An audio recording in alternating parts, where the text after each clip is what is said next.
В эфире Абхазского телевидения информационный выпуск Амшекшара. Здравствуйте. Сегодня в выпуске. Крещение Господне православные Абхазии отмечают один из главных христианских праздников. В дома сельчан будет подана вода. Впервые за все существование Калдахуары в селе строится водопровод. Об итогах курортного сезона, криминогенной ситуации, существующих проблемах города. Пресс-конференция главы Нового Афона Феликса Даутия. Сегодня христиане Абхазии, как и весь православный мир, празднуют День Богоявления или Крещения Господне. Это один из главных церковных праздников года. Накануне в Крещенский сочельник в Сухумском кафедральном соборе служили всенощную, а за полночь началась великая утренняя литургия. В это время происходило и освящение воды особым чином Крещенского дня. Тему продолжит Нисфа Аршба. Крещенский сочельник. Этот праздник также называется Богоявлением, потому что Иисус Христос после крещения явил себя миру Спасителем и Сыном Господа. Согласно евангельскому рассказу, чтобы принять крещение, Иисус Христос пришел к Иоанну Крестителю, находившемуся у реки Иордан. Сегодня Бог Отец нам вещает с неба: «Сей есть Сын мой возлюбленный, его слушайте, в нем мое благоволение». Разве что-то нужно еще роду человеческому? Какая любовь, какое человеколюбие к роду человеческому проявляет божественная сила с неба. Это сила, дающая возможность нам во имя Отца и Сына и Святаго Духа, погружаясь в эту иорданскую струю, мы заново рождаемся, мы рождаемся Духом Святым. И вот то небо, которое глаголит нам в виде голубя, это Дух Святый, и дает нам возможность участвовать в этой красоте. Эта красота, это образ, это подобие, это бессмертие. На праздник Крещения Господня главный храм Абхазской православной церкви был заполнен верующими. Сюда пришли постоянные прихожане Сухумского кафедрального собора Благовещения Пресвятой Богородицы и прихожане других храмов, пожелавшие праздник Богоявления встретить вместе с иереем Виссарионом. Приходили в одиночку и целыми семьями. С праздником всей жителей планеты, православных людей. Желаю здоровья, Бога, удачи, успехов. И пусть Господь всегда хранит всех людей на этой земле. Я здесь родилась, мой родной город Сухум. Лучше его нет на свете. И все праздники мы отмечали, тут помогали друг другу, церкви помогали, людям бедным. Вот это самое главное. Чин великого освящения воды совершил глава Православной церкви Абхазии. Такое же освящение иерей Виссарион провел и накануне в Крещенский сочельник. Он объяснил прихожанам, почему крещенскую воду стараются принести домой как верующие, так и невоцерковленные люди, и что нужно сделать, чтобы эта вода действительно могла исцелить тело и душу. Я желаю всему нашему абхазскому народу, начиная президента и заканчивая солдат, которые защищают нашу Родину, и всех тех, кто сегодня в темнице, в больнице, чтобы все научились этому дню радоваться, что действительно даже есть какие-то обидчики, или, чтобы примирились, чтобы с любовью отнеслись друг к другу. Этот день, если мы сможем понять, это примирение с Богом, это соединение с Богом. А если мы с Богом соединимся и примиримся, значит, для человека это очень будет легко сделать по отношению к своему уже близкому, родному человеку. Дай Бог, чтобы научились любить друг друга. И это человеколюбие, безмерное Богом нам данное, чтобы оно распространялось на нас всех. По традиции в крещение верующие окунаются в воду, которую называют Иордань, по названию реки, в которой по преданию крестился Иисус Христос. Искупаться и набрать святой воды можно в течение 3 дней. Считается, что в эти дни вода святая во всех источниках, и даже из-под крана. Нисфа Аршба, Тимур Гогохи, Абхазское телевидение. Накануне ночью прошел чин великого освящения воды в Каманском храме, как стало уже традиционным при большом скоплении людей. В крещении после обряда освящения воды принято купаться в освященных источниках и купелях. Крещение, отмечаемое 19 января, уже давно стало символом очищения и просветления для сотен тысяч людей во всем мире. У нас в Абхазии уже с вечера 18 января поднимается вереница машин в Каманы к святому источнику мученика Василиска. Сам Господь освящает все воды, все водоемы, вокруг все освящаются благодатью Святаго Духа. Поэтому и люди стремятся к воде непременно. Вода притягивает к себе, поэтому всякая вода святая. Ближе к полуночи паломники спускаются к источнику святого Василиска, где уже горят костры. Отец Игнатий совершает водосвятный молебен, после которого наступает самое главное – крещенское купание. Прежде чем прийти сюда к воде, мы поднялись в церковь, поставили свечи. Очень приятно, что столько людей собралось здесь. Приятно видеть, что столько людей верят в Бога. Приятно, что такой праздник вообще существует, День крещения. Было холодно, но оно того стоило. Когда вначале купаешься, вообще не холодно, может быть, потому что это святая вода. Вообще впечатление очень отличное. Очень классно.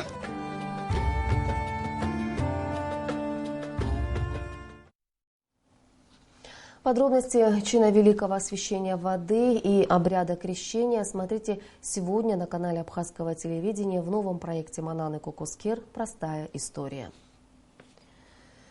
Сегодня вице-президент Республики Абхазия Виталий Габния представил генерального прокурора Зураба Ачба, утвержденного накануне Народным собранием. Вице-президент пожелал Зурабу Ачбе успехов и достижения высоких результатов. Главный акцент в работе необходимо делать на надзоре и системе неотвратимости наказания, отметил Виталий Габния, представляя коллективу нового руководителя. Он также подчеркнул, что вмешательство каких-либо политических сил в работу правоохранительных органов неприемлемо. По поручению президента имею честь представить коллективу нового генерального прокурора Ачба Зураба Шотовича. В рамках достигнутого соглашения с блоком оппозиционных сил президент представил данную кандидатуру. Законодательное собрание страны получил одобрение и поддержку. Насколько данное соглашение будет являться доверительным для народа, для населения по отношению к Генеральной прокуратуре и всему институту власти в частности, будет зависеть от вашей работы и успехов. Ни одно государство не поднималось без опоры на силовые органы и структуры. Чего мы в вашей работе и желаем, чтобы вы системой МВД выстроили необходимые, нужные, системные взаимоотношения, без которого результата достичь невозможно. Виталий Габния поблагодарил за проделанную работу бывшего генпрокурора Нури Тани и поздравил его с новой должностью судьи Конституционного суда. Новый глава Генеральной прокуратуры Абхазии поблагодарил руководство страны за оказанное доверие. Зураб Ачба отметил, что возлагает большие надежды на людей, с которыми ему предстоит работать. Для меня это была большая ответственность принять такое решение. Не скрою от вас, ни с первого раза, ни со второго раза я дал на то согласие. Наверное, очень трудное решение было, одно из труднейших, так скажем, в моей жизни. Мы должны работать для того, чтобы у нас был правопорядок и законность. Задачи, которые возлагают на нас, будут выполнены. Зураб Ачба также отметил, что делить прокуратуру на сторонников власти и оппозиционеров недопустимо. По его словам, выполнять чьи-либо прихоти он не намерен, и все требования будут рассматриваться исключительно в рамках нашего законодательства. Какие мы взаимоотношения с оппозицией? Я никогда их не скрывал. Ни сегодня с вами, ни в беседе с президентом. Они известны в том плане, что от того, что там ведет оппозиция, это ни о чем не говорит. Многие вопросы, которые они ставят, законные вопросы, они будут разрешены. Только в законном порядке. Выполнять прихоти, чьи бы то ни были, оппозиции и власти я не собираюсь. Вице-президент Виталий Габния подчеркнул, что у Зураба Ачба есть реальная возможность доказать обществу, что он никому ничего не должен и будет работать, опираясь только на Конституцию страны. Нисфа Аршба, Саида Гухава, Абхазское телевидение. На днях вице-премьер-министр внутренних дел Абхазии Аслан Кобахия принял посла по особым поручениям МИД Абхазии Вито Гриттани, которого сопровождал заместитель министра иностранных дел Республики Абхазия Кан Тани. Живет Вито Гриттани в Италии, очень любит Абхазию и как может помогает нашей стране на международном уровне. Он является одним из инициаторов открытия в июне прошлого года в Италии Абхазского института культуры имени Дмитрия Гулия, который фактически стал культурным посольством Абхазии в Риме. время. Кроме того, усилиями Вито Гритани в том числе зарегистрирован клуб ЮНЕСКО Сухум, который дает возможность Абхазии получить доступ в эту международную организацию. Вито Гритани прикован к инвалидному креслу, что, впрочем, не мешает ему приезжать в Абхазию. На этот раз он привез 5 глюкометров для заключенных. Их здесь же передали в медицинское управление МВД республики. Он говорит, я хотел подчеркнуть, что для меня это честь служить Абхазии и ее народу. Мне нравится служить Абхазии, учитывая все сложности, которые есть международные. И не только международные. Мне нравится служить именно в условиях, когда есть какие-то сложности. Огромное спасибо, конечно, что вы есть, потому что абхазский народ нуждается в таких друзьях. Просто для того, что вот то, что вы за очень короткий промежуток времени перечислили, все, что вами сделано, это уже говорит о том, что вами сделано очень много. И придет время, когда в Италии будет открыто посольство Абхазии официально, и такие молодые люди, как вот наш Кан, будет официальным представителем, может быть, Абхазии в Организации Объединенных Наций, будет выступать там. В селе Калдахуара Гудаутского района в эти дни проводятся масштабные работы по прокладке нового водопровода протяженностью почти 10 тысяч метров. Проект профинансирован республиканским и районным бюджетами. Благодаря этому в дома сельчан впервые за все время существования села круглосуточно будет подаваться вода. В ближайшее время будут завершены работы по строительству нового бассейна вместимостью 100 тонн, откуда вода самотеком будет поступать в дома. Все работы проводятся в соответствии с установленными техническими нормативами. В связи с тем, что жители этого села Калдахуара испытывали трудности в подаче питьевой воды, управлением капитального строительства была создана проектно-сметная документация по строительству данного резервуара. Работы выполняются по проекту. Сейчас идет этап армировки этих стен данного резервуара. И все делается в соответствии со строительными нормами и правилами. В связи с тем, что рельеф местности здесь довольно-таки сложный, поэтому пришлось выполнять работы по восстановлению дорожного покрытия, для того, чтобы сюда поднималась техника и могла вести здесь соответствующие работы. Жители этого села получат воду, которую они, кстати, не получали никогда. За все время здесь водопровода здесь не было, да. Об итогах курортного сезона 2016 года, криминогенной ситуации, существующих проблемах города и о многом другом рассказал сегодня на пресс-конференции в Арс Мира глава администрации города Новый Афон Феликс Даутия. По его словам, за курортный сезон бюджет города пополнился на 43 миллиона рублей. Но этого недостаточно для решения многих городских проблем. Подробности в материале Ренаты Шакая. Собственный бюджет города Новый Афон 43 миллиона рублей. Этой суммы хватает только на зарплату бюджетникам. Для решения всех насущных проблем города средств явно недостаточно. Вода, свет, мусор и канализация – это главные заботы городских властей, которые нужно будет решать. Как говорит глава администрации Феликс Даутия, город редко остается без воды. Коммунальные службы, особенно в летний сезон, делают все возможное, чтобы у жителей и гостей города были необходимые условия для проживания и отдыха. Люди без воды точно не сидят. И я, если скажу, даже вот в курортный сезон фактически не было такого дня, чтобы люди без воды, фактически мы стараемся. Это благодаря не столько мне, сколько благодаря сотрудникам водоканала.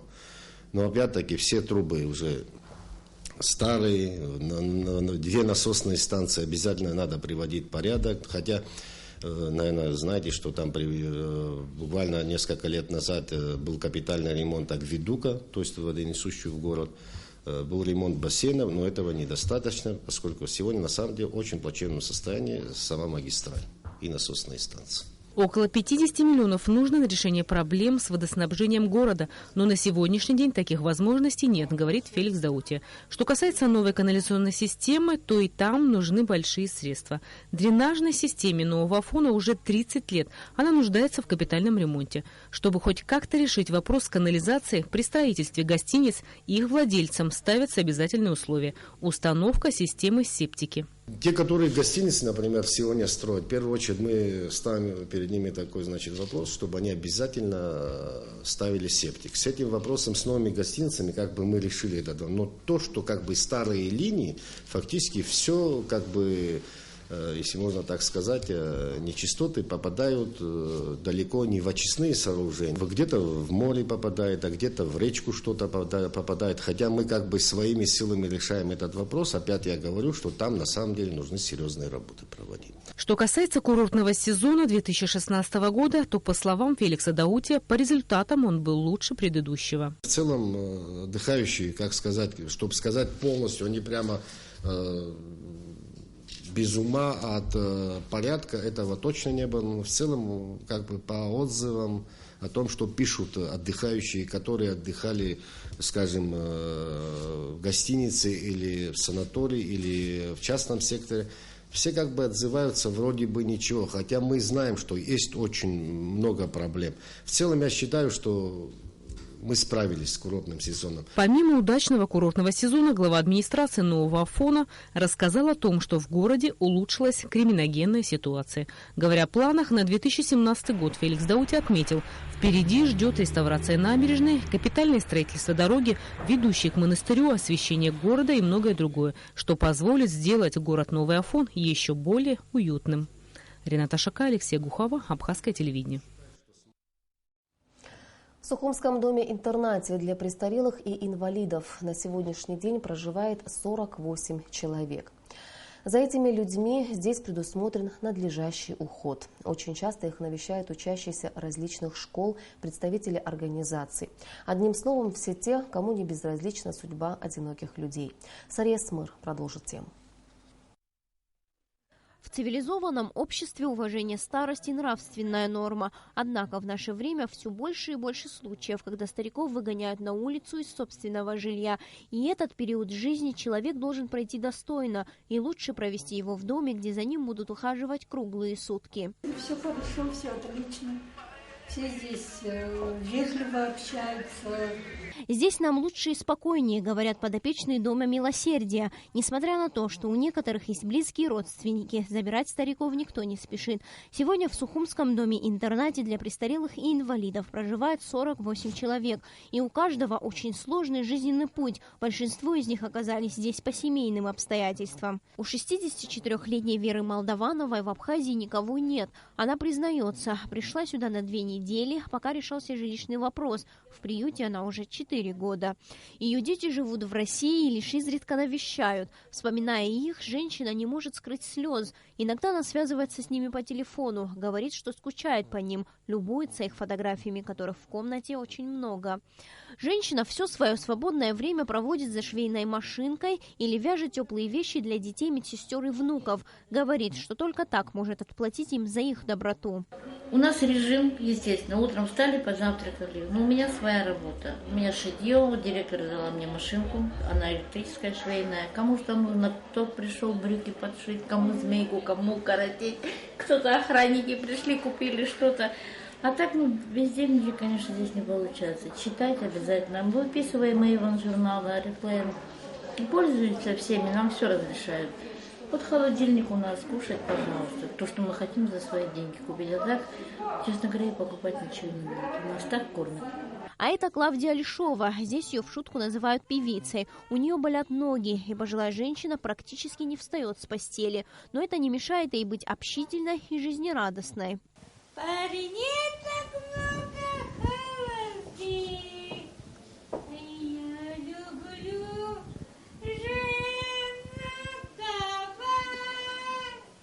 очень не нравится. У нас все хорошие. Вот такие вот все улыбаются, говорят, нам рассказывают все. Когда что случится, они все, ничего не таят.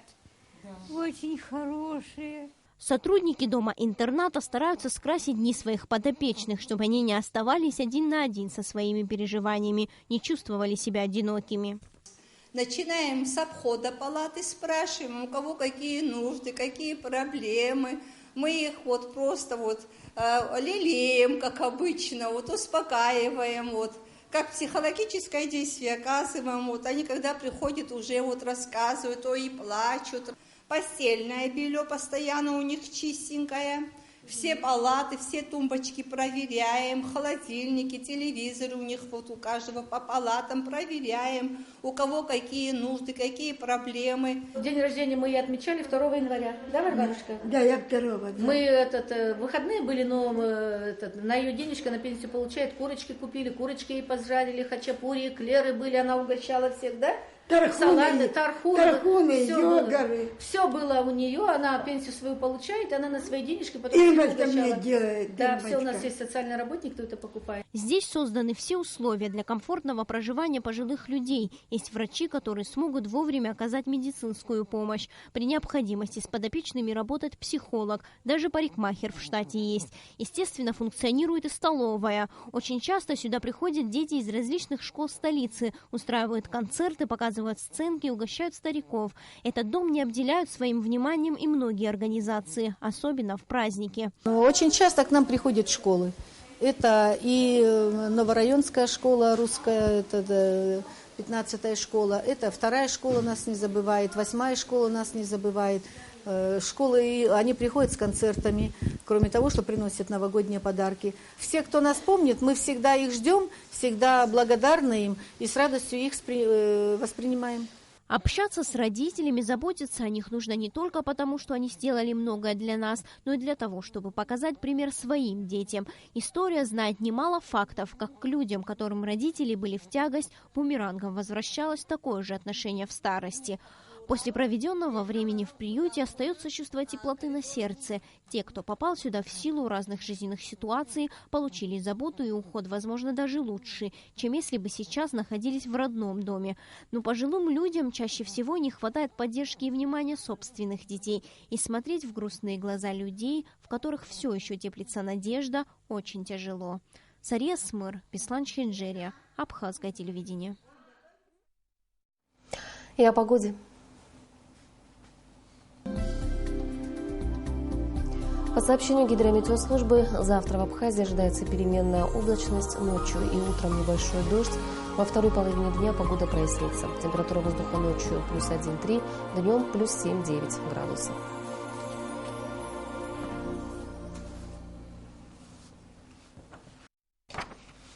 Информационный выпуск завершен. Я прощаюсь с вами. До встречи в эфире.